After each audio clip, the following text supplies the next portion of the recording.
ఎప్పుడు తాత పుట్టిందే? ఎన్ని సంవత్సరాలు పుట్టిందే?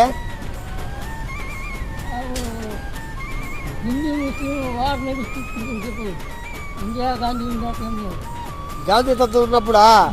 అప్పుడు స్వతంత్రమే రాలేదు మాకు. అప్పుడు పుట్టారు తాత మీరు. ఇప్పుడు 95 ఉన్నా 96? 90 సంవత్సరాలు.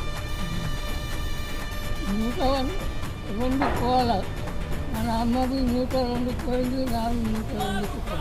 మీ అమ్మాయి 102 సంవత్సరాలు బతికారు మీ అమ్మ.